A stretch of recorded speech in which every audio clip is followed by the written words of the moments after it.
kuatkan hati. Negeri ini memanggilmu kawan, belajar bergerak berbagi untuk negeri.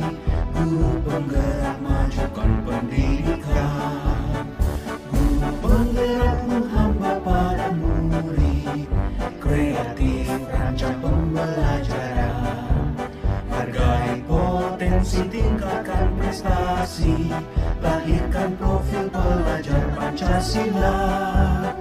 Belajar bergerak berbagi untuk negeri, kita menjalin kolaborasi. Assalamualaikum. Assalamualaikum.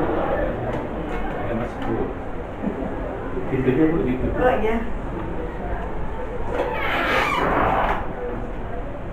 Enggak, ini. Bapak Damang. Alhamdulillah saya. Terima kasih Pak atas kesempatan dan waktunya. Kemarin sudah saya informasikan ke Bapak bahwa saya selaku CGP Angkatan 7 ya Pak ya, Ibu Heti Nurbaiti, ada tugas Pak di LMS untuk mewawancarai kepala sekolah tentang keputusan kepemimpinan. Nah, materi ini terdapat di modul 3.1 Pak, mengenai keputusan kepemimpinan, apakah dia itu dilematis moral atau rujukan moral, seperti itu. Apa Bapak sudah siap untuk saya wawancarai? Bangga, boleh. Ya kita sharing aja lah. Iya. Karena sama-sama sudah punya pengetahuan. Mungkin dalam ini yang membedakan ibu setahu guru pasti soal. Tapi Bapak juga sama guru. Iya, bahwa di mana keputusan kepemimpinan itu harus bisa menganalisis ya Pak ya, apakah kasus itu berwujud dilematis moral ataupun rujukan moral. Perbedaannya kalau dilematis moral itu kedua-dua kasus tersebut sama-sama penting, sama-sama benar, tetapi bagaimana Bapak bisa mengambil keputusan tersebut sehingga menjadi keputusan yang berpihak pada siswa, kemudian keputusan tersebut yang bertanggung jawab Pak. Sedangkan kalau yang rujukan etika itu yang satu kasus itu benar, yang satu kasus itu salah, tetapi banyak mayoritas yang mendukung gitu loh Pak. Kalau itu namanya rujukan moral gitu Pak. Nah, kita mulai ya Pak ya untuk pertanyaan yang pertama. Selama Bapak memimpin SMK Negeri 3 Linggarbuana ini, apakah Bapak bagaimana Bapak dapat mengidentifikasi kasus-kasus yang merupakan dilema etika dan rujukan moral? Baiklah, tentunya Bapak Ibu di sini, ya, khususnya di sekolah kita ini banyak sekali permasalahan-permasalahan, terutama yang menyangkut dengan dilema etika moral dengan rujukan moral.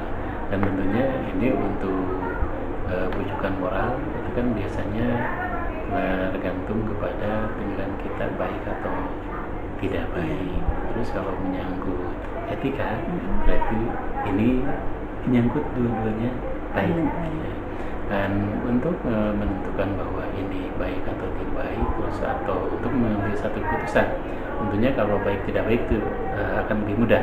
Tapi kalau sama-sama baik, sama-sama penting, ini akan yang menjadi dilema untuk kita. Tapi tentunya selaku pimpinan sekolah ada berbagai tahap cara untuk mengambil keputusan ini, dan tentunya kita harus mengidentifikasi masalah ini sesuai dengan kepentingan yang akan kita lakukan dalam mengambil keputusan itu. Bapak bagaimana mengidentifikasi kasus tersebut Pak? Nah, tentunya kita di sini melihat kasus ini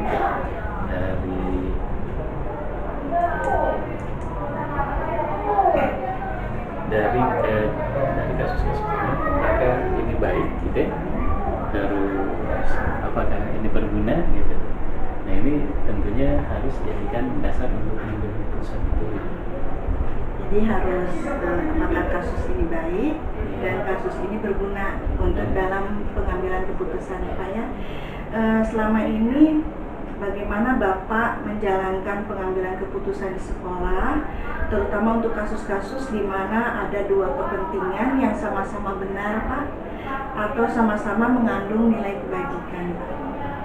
Untuk ini tentunya saya tadi ditentangkan kita mengambil keputusan tentunya harus ada salah satu yang betul-betul kita ambil keputusan itu dan harus tepat, dan ketetapan itu bukan atas dasar kepentingan pribadi tadi, atas kepentingan kelompok, dalam hal ini adalah diskusi SMK 3 Buana Purwakarta, dan tentunya juga ini tidak diambil berdasarkan pribadi tapi kolaboratif dengan kita meminta bantuan kepada rekan-rekan di staf manajemen sekolah, namanya adalah para wakil. Jadi dalam pengambilan keputusan ini Bapak melakukan secara kolaboratif dengan para waka untuk mendapatkan hasil yang sesuai dengan manfaat institusi ya Pak ya. Baik Pak, pertanyaan selanjutnya Pak, langkah-langkah atau prosedur seperti apa yang biasa Bapak lakukan selama ini dalam pengambilan keputusan? Dalam pengambilan keputusan ini pertama kita harus mengenal permasalahan apa yang akan kita putuskan. Terus setelah kita menganalisa dari permasalahan ini, tentunya dalam mengambil keputusan apakah keputusan ini cukup diambil oleh sendiri atau harus kolaboratif seperti tadi. Hal-hal apa saja Pak yang selama ini Bapak anggap efektif dalam pengambilan keputusan pada kasus-kasus dilema etika Pak? Nah, hal-hal yang paling efektif itu adalah merupakan komunikasi di antara kita untuk mengidentifikasi, lalu menganalisis dan memutuskan permasalahan-permasalahan itu. Karena kalau jika seandainya dua permasalahan itu sama-sama baik, tapi tentu kita mengambil keputusan itu mana dia akan bisa lebih bermanfaat untuk institusi, dalam ini untuk guru, untuk staf usaha, dan juga untuk para siswa. Iya. Jadi yang terpenting adalah komunikasi semua warga sekolah ya Pak ya, untuk mendapatkan manfaat bagi institusi. Kemudian Pak, pertanyaan selanjutnya, hal-hal apa saja yang selama ini merupakan tantangan dalam pengambilan keputusan pada kasus-kasus dilema etika ini Pak? Dalam ini tantangan banyak sekali, terutama mungkin untuk mengambil kebijakan sekolah ya. Dalam hal ini tentunya yang sifatnya rujukan etika ya. Gitu. Tapi gimana ya, perlu dikembangkan atau tidak gitu. Yeah. Tapi sebetulnya mungkin beginilah, untuk hal masalah seperti ini tentunya kita balik lagi kepada kepentingan itu, gitu. Dan tentunya ya balik lagi ke manfaat yang akan kita dapatkan, gitu. Dan itu yang akan dijadikan dasar untuk pengambilan keputusan. Jadi tantangan itu yang berat sekali memang kalau sama-sama baik, sama-sama penting, kedua-duanya. Gitu. Tapi harus ada satu keputusan yang ditentukan. Dan untuk itu saya lagi bukan harus putuskan sendiri, tapi coba mengambil manfaat informasi dari khususnya dari rekan-rekan staf manajemen sekolah. Terima kasih Pak atas jawabannya. Pertanyaan selanjutnya Pak, apakah Bapak memiliki sebuah tata cara atau jadwal tertentu Pak dalam sebuah penyelesaian kasus dilema etika ini? Apakah Bapak langsung menanganinya atau jeda dulu dalam memikirkan langkah apa yang akan Bapak ambil, atau misalnya Bapak membuat jadwal untuk menyelesaikannya, kemudian bentuk atau prosedur seperti apa yang Bapak jalankan? Nah, untuk hal ini tentunya tergantung dari permasalahan itu. Jika seandainya permasalahan itu yang sifatnya biasa atau selalu berulang, mungkin itu kita buatkan jadwal untuk penyelesaian permasalahannya. Dan yang sifatnya insidentil itu kita tangani secara cepat untuk bisa menyelesaikan permasalahan itu. Jadi tidak menunggu Jadi Bapak memilah ya Pak ya, permasalahan ini apakah masalah biasa atau insidental ya Pak ya. Kalau misalnya biasa maka Bapak dan dilakukan berulang-ulang mungkin kasusnya sehingga Bapak harus menjadwalkan untuk pengambilan keputusan. Sedangkan kalau yang bersifat insidental itu harus Bapak cepat untuk mengambil keputusan ya Pak ya. Baik Pak, pertanyaan yang berikutnya yaitu adakah seseorang atau faktor-faktor apa yang selama ini mempermudah atau membantu Bapak dalam pengambilan keputusan dalam kasus-kasus di 5 etika ini? Yang mempermudah itu adalah komunikasi. Komunikasi. Jadi komunikasi yang efektif antara kita dengan rekan-rekan kita yang permudah, dan kesiapan dari rekan-rekan untuk memberikan sumbangan saran dalam pengambilan keputusan. Oke Pak, pertanyaan terakhir nih Pak. Dari semua hal yang telah Bapak sampaikan, pembelajaran apa yang dapat Bapak petik dari pengalaman Bapak mengambil keputusan di 5 etika ini? Alhamdulillah mungkin ya, selaku pimpinan suara mungkin patut disyukuri karena tidak setiap individu akan mendapatkan permasalahan-permasalahan dan juga akan berupaya berusaha untuk menyelesaikan permasalahan itu dengan komunikasi dan dorongan dukungan dari rekan-rekan. Jadi ini yang akhirnya bisa memberikan pengaruh positif untuk pribadi, terutama dalam pendewasaan dalam berperilaku dan bertindak. Baik Pak, jadi yang terpenting menurut Bapak pengambilan keputusan itu adalah komunikasi yang efektif ya Pak ya di seluruh keluarga sekolah dan dukungan dan dorongan dari semua pihak ya Pak ya, karena itu semua akan berpengaruh positif di dalam pengambilan keputusan dan membuat kita menjadi lebih dewasa gitu ya Pak ya. Terima kasih Pak atas kesempatan yang Bapak berikan. Semoga apa yang Bapak sampaikan kepada saya bisa saya ambil hikmah dan menjadi pelajaran bagi saya dalam mengambil keputusan, apakah dia itu dilema etika atau misalnya bujukan moral. Sekali lagi saya mohon maaf jika ada kekurangan dan kalau misalnya ada kata-kata yang kurang berkenan di hati Bapak, mohon maaf.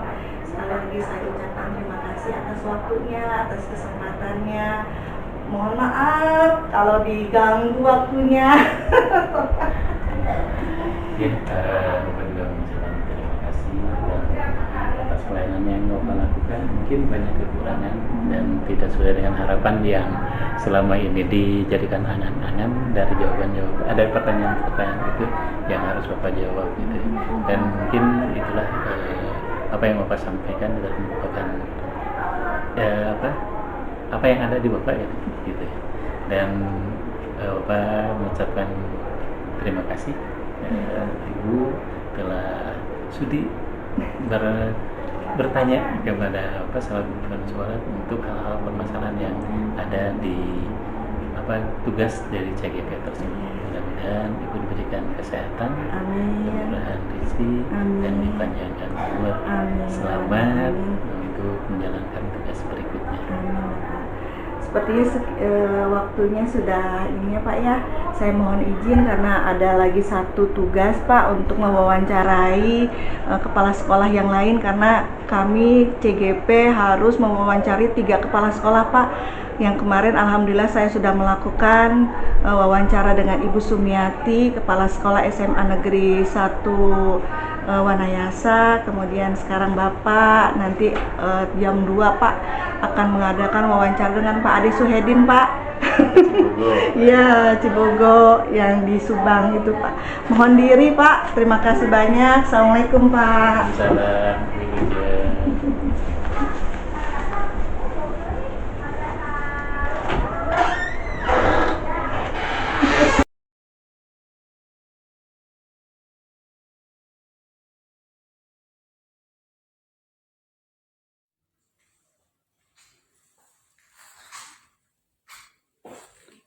Assalamualaikum Bu Sum. Waalaikumsalam warahmatullahi wabarakatuh. Bagaimana keadaan Bu Sum sekarang? Alhamdulillah sehat. Sehat ya Bu Sum ya. Terima kasih banyak nih atas kesempatannya dan waktunya sehingga saya bisa mewawancarai Ibu dalam hal modul 3.1 tentang keputusan kepemimpinan Bu Sum. Bisa kita mulai Bu Sum? Bisa, mangga silahkan. Pertanyaan pertama yang saya ingin ajukan yaitu selama ini bagaimana Ibu dapat mengidentifikasikan kasus-kasus yang merupakan dilema etika atau rujukan moral? Dalam hal ini yang berkaitan dengan etika dan rujukan moral ya, kasus-kasusnya saya selalu mencari informasi terutama dari guru BK, kemudian juga wakase kesiswaan dan beberapa guru tentunya, dan kadang-kadang kita juga mencari informasi dari peserta didik. Tapi tentu saja ini juga selalu mengedepankan masalah kerahasiaan anak itu harus dijaga gitu, jangan sampai bisa diketahui oleh banyak orang. Pertanyaan yang kedua, Ibu, selama ini bagaimana Ibu menjalankan pengambilan keputusan di sekolah Ibu, terutama untuk kasus-kasus di mana ada dua kepentingan yang sama-sama benar atau sama-sama mengandung nilai kebajikan? Dalam hal ini apabila ada permasalahan atau yang dimana ada dua kepentingan yang sama-sama ini kita berat gitu untuk mengambil keputusan, maka yang paling utama bagi saya itu adalah bagaimana mengedepankan kepentingan peserta didik. Yang utamakan adalah bagaimana kelanjutan, bagaimana kebaikan yang berkaitan dengan peserta didik, itu saja yang diutamakan. Pertanyaan yang ketiga, Bu Sum, langkah-langkah atau prosedur seperti apa yang biasa Ibu lakukan selama ini? Dalam pengambilan keputusan saya akan mencontohkan sebuah kasus ya. Jadi pada saat itu ada seorang anak yang sebelum-sebelumnya ini, sebelum kenaikan kelas, sudah ada informasi bahwa anak ini tidak akan naik kelas berdasarkan beberapa data, misalnya saja dari kehadiran yang sangat minim sekali, kemudian dari tugas-tugas yang diberikan oleh guru juga hampir lebih dari 50% dia tidak mengerjakan tugas-tugas dari seluruh mata pelajaran. Nah itu jadi dia itu divonis untuk kemungkinan tidak bisa naik kelas. Sementara saat itu kan karena saat itu adalah sedang COVID, ada keputusan dari Menteri Pendidikan bahwa dianjurkan bahwa anak itu harus seluruhnya naik kelas. Nah dalam hal ini sebelum saya mengambil keputusan dan juga nanti sebenarnya kenaikan kelas itu kan bukan ditentukan oleh kepala sekolah, tapi ditentukan oleh rapat pleno kenaikan kelas. Tapi sebelumnya saya juga akan melakukan langkah-langkah yang tepat supaya tidak keputusan itu salah dan merugikan semua pihak.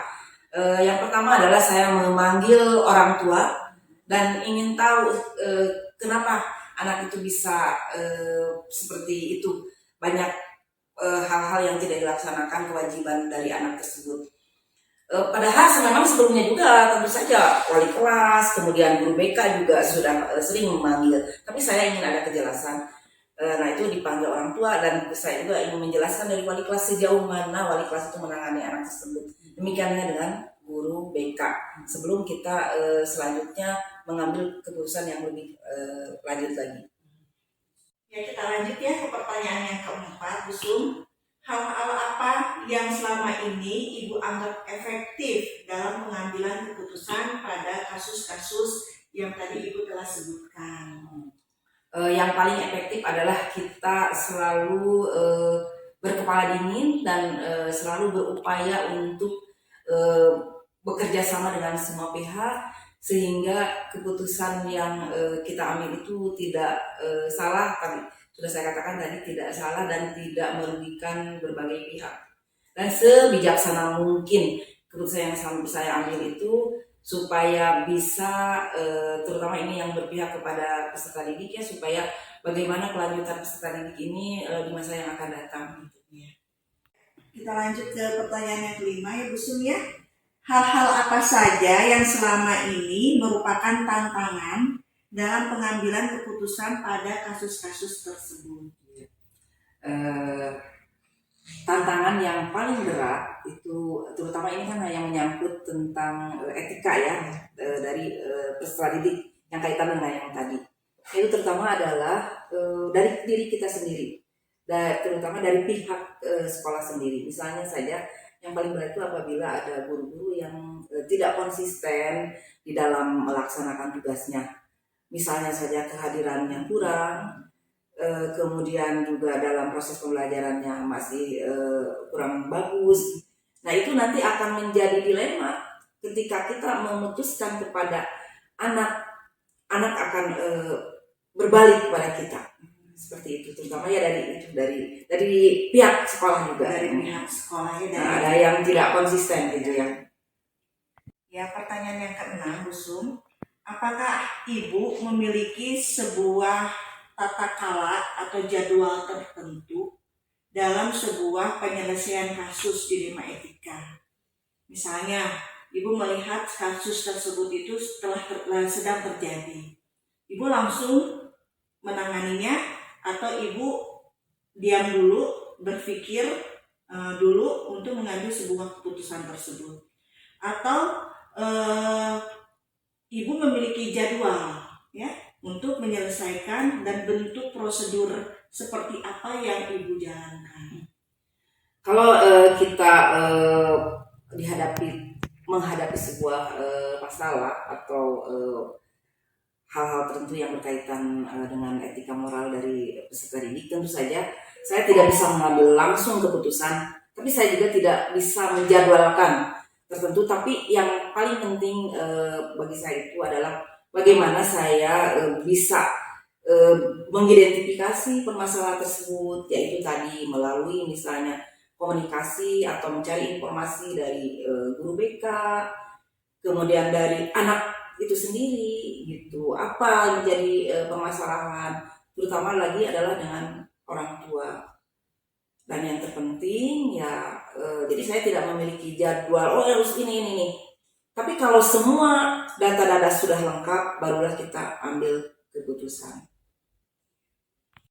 Adakah seseorang atau faktor-faktor apa yang selama ini mempengaruhi atau membantu Ibu dalam pengambilan keputusan dalam kasus-kasus dilema etika ini? Ada beberapa yang sangat membantu yang berkaitan dengan dilema etika. Terutama adalah bagi saya itu adalah guru BK, itu sangat sekali membantu. Dan juga terutama lagi adalah wali kelas. Karena wali kelas itu adalah yang paling dekat dengan peserta didik.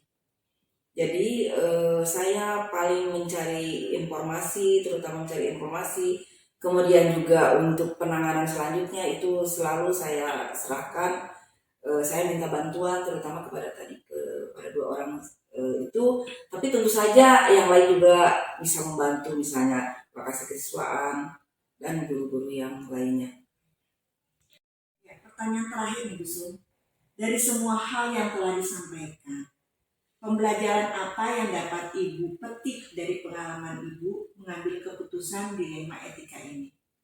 Yang paling penting dari berbagai pengalaman itu adalah bagaimana menumbuhkan kembali rasa percaya diri anak setelah mengalami berbagai hal buruk. Misalnya ketika saya itu mengambil keputusan terhadap anak itu, kalau memang itu dianggap buruk, padahal kita misalnya gini, ketika seorang anak itu dinyatakan tidak naik kelas, mungkin bagi anak itu adalah suatu keputusan yang sangat buruk ya, padahal kita niatnya adalah bagus. Mudah-mudahan suatu saat dengan anak itu tidak naik kelas, itu adalah menjadi cambuk buat dia itu untuk lebih bekerja lebih baik lagi, untuk bersikap lebih baik lagi, untuk belajar lebih baik lagi. Nah, jadi pelajarannya adalah dari situ kita itu, dan yang penting lagi adalah kita itu bagaimana memperlakukan seorang peserta didik itu adalah sebagai manusia yang harus kita hargai. dan harus kita bantu karena memang masanya mereka itu lagi pencarian identitas itu ya. Terima kasih Bu Sum atas kesempatan yang telah Ibu berikan sehingga wawancara kita ini sudah bisa berjalan dengan lancar. Mudah-mudahan mohon doanya Bu Sum supaya bisa diambil sisi baiknya ya Bu Sum ya, pelajaran-pelajaran yang bisa saya ambil dari jawaban-jawaban Ibu Sum ini mengenai keputusan pemimpin dilihat dari dilema etika dan rujukan etika. Terima kasih Bu Sum. Sama-sama, saya juga mohon maaf ya karena keterbatasan pengetahuan dan juga banyak hal yang kekurangan-kekurangan dari saya. Mohon maaf yang sebesar-besarnya, hanya itu yang dapat saya sampaikan. Terima kasih juga atas kepercayaannya. Mohon diri Bu Sum. Oh iya, ya, Assalamualaikum. Waalaikumsalam warahmatullahi wabarakatuh.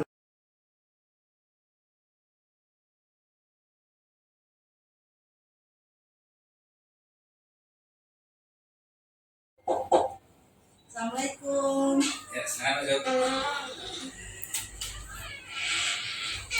Pak, punten. Terima kasih Pak atas kesempatan dan waktunya. Ada beberapa hal yang mesti saya wawancarai Bapak Pak. Ini masalah mengenai tugas CGP Angkatan 7 yang sedang saya lakukan pelatihannya, di mana di dalam salah satu tugasnya itu mewawancarai 3 kepala sekolah. Kemudian saya harus mewawancarai tiga kepala sekolah itu mengenai modul 3.1 berkaitan dengan keputusan kepemimpinan Pak. Di dalam keputusan kepemimpinan ini ada 2. Yang pertama adalah dilema etika, kemudian yang kedua adalah rujukan moral. Di mana dilema etika ini berkaitan dengan 2 kasus Pak. 2 kasus yang semuanya benar Pak. Semuanya penting bagi Bapak. Tetapi bagaimana Bapak mengambil sebuah keputusan akan kasus tersebut. Kalau rujukan moral itu yang berkenaan dengan 2 kasus juga, tetapi yang satu itu benar kasusnya, yang kedua kasusnya itu salah, tetapi karena didukung oleh mayoritas sehingga menjadi benar gitu. Nah di sini terima kasih atas kesempatan yang Bapak berikan. Saya akan memulai wawancaranya Pak ya. Nah baik, pertanyaan yang pertama Pak, selama ini bagaimana Bapak dapat mengidentifikasi kasus-kasus yang merupakan dilema etika atau rujukan moral? Ya baik, terima kasih. Kegiatan untuk calon guru penggerak ya. Buku penggerak di dalamnya ada etika, rujukan moral. Secara prinsipnya dalam melakukan untuk kegiatan khususnya terkait dengan sumber daya manusia yang di dalamnya ada yang kita berikan ataupun yang kita arahkan misalnya adalah norma atau aturan yang berlaku. Misalnya ya. Yang pertama yaitu mengidentifikasi kasusnya itu dengan melihat aturan-aturan yang berlaku dulu ya Pak ya. Kemudian apakah dia itu sesuai dengan kebutuhan dari sekolah atau tidak di pengembangan sekolah gitu ya. Pertanyaan yang kedua ya Pak, selama ini bagaimana Bapak menjalankan pengambilan keputusan di sekolah Bapak, terutama untuk kasus-kasus di mana ada 2 kepentingan yang sama benar atau sama-sama mengandung nilai kebaikan? Kalau yang saya lakukan dalam menentukan kebijakan terkait dengan norma yang ada, kami atau saya sendiri memberikan arahan dan gambaran bahwa yang punya kepentingan ataupun yang melakukan pelanggaran etika itu siapa, sehingga kita identifikasinya pertama mungkin itu kita verifikasi ya, bahasanya mungkin kita panggil nama tertentu itu yang melakukan sedikit banyaknya sebetulnya tidak melanggar mungkin, hanya mungkin agak berbeda dengan yang lain, sehingga itu kan diperlukan verifikasi. Kalau misalnya dalam menentukan kebijakan itu, tentu saya selalu akan memanggil semua komponen, khususnya para waka. Di dalamnya para waka itu akan menyampaikan terkait dengan kasus ini yang dikatakan, dan kami baru setelah identifikasi dengan teman-teman para waka itu atau diberikan kesempatan pada mereka untuk menyampaikan usulan yang seperti apa, sehingga barulah di sana saya mengambil keputusan mana posisinya. Kalau misalnya mengarah pada hal yang betul-betul memang itu adalah norma etika yang baik, saya katakan untuk pengembangan sekolah, untuk pengembangan dirinya sendiri, berarti sasarannya adalah attitude yang dilakukan itu mengarah pada pengembangan sekolah. Kalau misalnya itu pengembangan dalam kegiatannya, melakukan benar dalam kegiatannya, itu baru kita mengambil keputusan yang benar seperti itu. Tapi kalau misalnya di luar yang konteks yang kita arahkan, mungkin sedikit banyaknya kan itu juga dalam mengambil keputusannya diarahkan ke teman-teman perwaka itu memberi. Apa yang biasa Bapak lakukan selama ini? Sepanjang terkait misalnya yang tadi saya sampaikan, pertama apabila ada kasus, pasti saya selalu mengidentifikasinya adalah memanggil terlebih dahulu, apakah itu dengan lisan, khususnya misalnya dengan lisan. Tapi kalau misalnya itu agak tidak terlalu misalnya jauh, itu mungkin menggunakan tulisan. Nah, baru kemudian kita klarifikasi, kita panggil satu persatu untuk mengidentifikasinya mana sebetulnya yang mengarah pada sasaran yang sesuai dengan standar yang dilakukan oleh sekolah. Kalau misalnya dalam wawancara itu misalnya dengan verifikasi dengan teman-teman yang melakukan anggapan misalnya sedikit problem, sehingga kita setelah melakukan verifikasi, baru saya kemudian memanggil seluruh komponen, khususnya perwaka. Kemudian termasuk misalnya kalau misalnya ada kasubag ataupun koordinator tas, kita kumpulkan mereka supaya dalam konteks ini permasalahan yang kita lakukan tidak hanya kepala sekolah sendiri yang mengambil keputusan, sehingga teman-teman yang menjadi stakeholder di sekolah itu mereka harus tahu, harus paham, harus bisa menyampaikan dan sebagainya, adalah untuk bahwa yang kita putuskan ini tidak menyinggung termasuk misalnya salah seorang yang ada di situ. Tapi kita ambil kebijakannya tentu dalam mengambil keputusan itu saya dua-duanya harus dipertemukan supaya tidak saling disalahkan, juga tidak saling saya yang benar, saya yang salah, atau mungkin dua-duanya seperti itu. Jadi baru saya ngambil keputusan untuk menetapkan atau menentukan ini yang berdasarkan saran masukan dari perwakilan dan tas, baru saya ambil keputusan ini yang berdasarkan hasil musyawarahnya ini yang dikatakan yang bisa ya diambil keputusan. Jadi semuanya adalah hasil musyawarah Ya. Pak ya. Baik. Pertanyaan selanjutnya, hal-hal apa saja yang selama ini Bapak anggap efektif dalam pengambilan keputusan pada kasus-kasus dilema etika? Yang jelas di dalam efektivitas terkait dengan kasus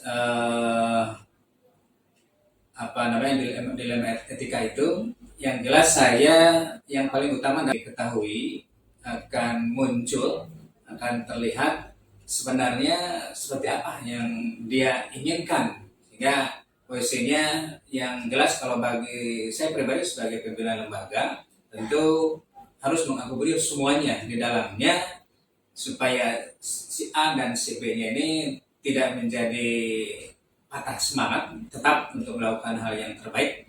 Itu yang paling saya duluan dan yang dulu kan. Berikutnya, kenapa misalnya manggil Parwaka dan tas itu hanya sifatnya untuk diketahui bahwa ini kira-kira pendapat dan sebagainya, kemudian setiap baru kita putuskan. Jadi yang paling efektif menurut Bapak dalam memanggil orang tersebut ya Pak ya? Ya. Kemudian Pak, hal-hal apa saja yang selama ini merupakan tantangan dalam pengambilan keputusan pada kasus-kasus dilema etika? Biasanya yang lebih rumit, contohnya misalnya sebetulnya tidak terasa bahwa itu adalah melanggar etika. Misalnya dengan mengarahkan pada seseorang itu misalnya pada ranahnya politik. Kalau bisa pada ranahnya politik itu pasti akan bertentangan. Sehingga itu kadang-kadang dilematisnya karena memang kan yang kita arahkan, yang kita tentukan itu contohnya misalnya dengan anggapanlah misalnya bantuan A, bantuan B, kemudian adalah sama sebetulnya untuk pengembangan sekolah, tapi di ujungnya kan akan berbeda. Sehingga yang dimaksud terkait dengan misalnya norma etikanya, ya kita standarisasinya adalah sesuai dengan aturan yang ada. Kalau misalnya aturan itu memang harus kita tempuh sesuai dengan jalur yang benar, maka itu yang akan kita lakukan ya. Jadi sesuai dengan SOP-nya Ya, ya. gitu. Baik Pak, apakah Bapak memiliki sebuah tata cara atau jadwal tertentu Pak dalam sebuah penyelesaian kasus dilema etika? Apakah Bapak langsung menyelesaikan di tempat atau memiliki sebuah jadwal untuk menyelesaikannya?